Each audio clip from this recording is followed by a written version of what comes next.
계속 다음 소식 이어가겠습니다. 배우 선우은숙 씨의 친언니를 강제추행한 혐의로 재판에 넘겨졌던 방송인이죠. 바로 유영재 씨에 대한 1심 판결이 어제 있었습니다. 먼저 관련 목소리 들어보시죠. 성추행과 관련된 저의 입장입니다. 죽어도 끊어지지 않는 성추행이란, 죽어도 지워지지 않을 형벌과 같은 성추행이란 프레임을 유영재에게 씌웠습니다. 내가 이대로 죽는다면 더러운 성추행이 사실로 끝날 것이므로 법적 다툼을 하게 됐습니다. 저의 결혼 생활이 이렇게 바닥까지 내려온 것에 대해서 참으로 안타깝고 슬프고 고통스럽습니다.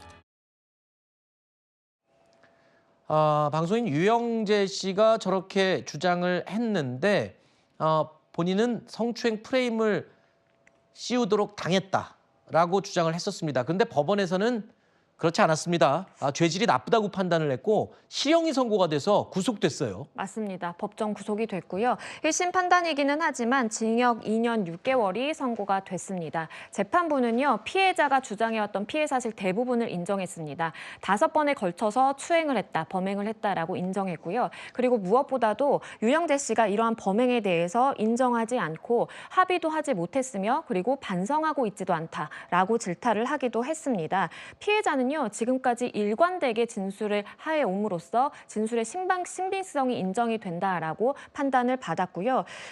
과거에 본인이 이제 라디오에 출연을 해서 이렇게 본인은 무죄이다, 본인은 프레임에 씌워진 것이다라고 주장을 하기는 했지만 재판부가 혐의 사실 대부분을 인정한 것을 보면 결국에는 좀 거짓의 입장이었다라고 판단을 해볼 수밖에 없습니다. 네. 자, 저 유영재 씨 같은 경우에는 그러면 지금 항소를 해서 이거를 뭐 다시 이의 제기를 하겠다 뭐 이런 입장이 있습니까? 아직까지는 유영재 씨의 항소 여부는 입장이 나온 바가 없긴 한데요. 아마도 항소를 하지 않을까 싶습니다. 일반적으로 1심보다 항소심으로 가게 되면 본인이 만약에 합의가 된다라든지 아니면 본인이 정말 반성을 하고 죄책에 대해서 인정을 한다라든지 그러면 유리한 양형 요소가 추가가 되는 것이거든요. 그렇기 때문에 본인의 입장에서는 내가 입장을 바꿔서 유리한 양형 요소를 가지고 다시 한번 판단을 받아보자라고 생각을 할 여지가 있겠고요. 다만 여기서의 전제는 피해자라고 볼 수 있는 선우은숙 씨의 친언니에게 어떠한 합의금이라든지 지급을 통해서 반드시 처벌 불원의 의사를 받아내야만 하는 것이고요. 더불어서 본인도 지금까지는 일관돼서 프레임이라고 했지만 법원에서 만약에 유리한 상황을 점하고자 한다면 본인의 죄책에 대해서 반성을 하는 그러한 모습을 보여야 될 수밖에 없습니다. 자, 여기에다가 지금 선우은숙 씨 측에서 2차 가해를 막기 위해서 악플러들에게 아주 단호하게 대처하겠다라고 했죠. 어떤 내용이죠? 이 선우은숙 씨 측의 변호인이 밝힌 이야기인데요.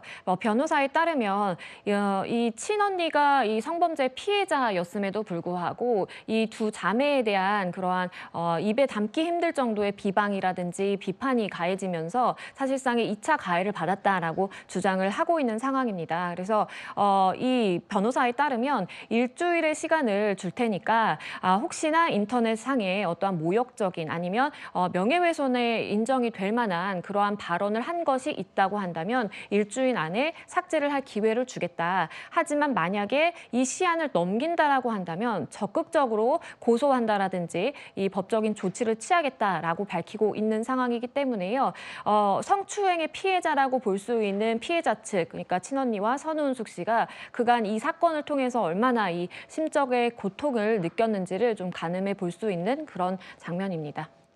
자, 이게요. 그냥 단순히 이 성추행 사건으로 끝날 게 아니고 그리고 이게 무슨 가십거리처럼 끝날 게 아니고 2차 가해도 상당히 심각했었나 보죠. 선우은숙 씨 측에서는. 그렇죠. 그러니까 인터넷상이라든지 아니면 유튜브에 모욕적인, 조롱하는 아니면 명예훼손적인 그런 발언들이 굉장히 많았고요.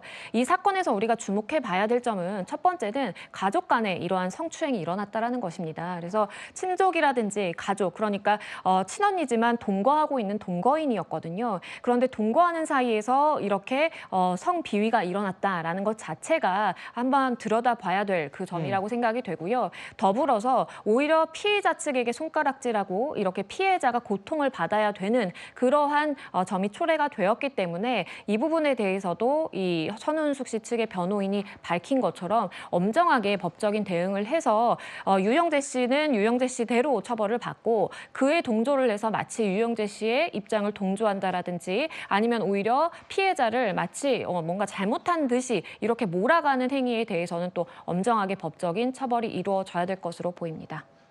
저분들의 내용에 대해서 잘 알지도 못하고 악성 댓글을 단 사람들 만약에 처벌을 받는다면 어떤 처벌을 받게 되나요? 일반적으로 우리가 사이버 명예훼손죄라고 하는 것은 정보통신망법 위반에 해당합니다. 그래서 정보통신망법에 따르면 내가 사실에 적시를 하거나 아니면 서위의 사실을 적시하는 것을 처벌하는 것을 이제 명예훼손이 발생한다면 처벌을 하고 있는데요. 그 법정형은 최대 7년 이하의 징역에 처한다라고 할 정도로 만약에 허위 사실이 이렇게 인터넷상으로 무분별하게 유포가 된다면 그 파급력은 정말 어마어마하거든요. 그렇기 때문에 우리가 일반적으로 구두로 이렇게 하는 명예훼손보다 인터넷상에 글을 올림으로써 파급력 있게 더 행하는 그러한 명예훼손에 대해서는 정보통신망법에서 훨씬 더 가중하게 처벌하는 것으로 규정하고 있습니다.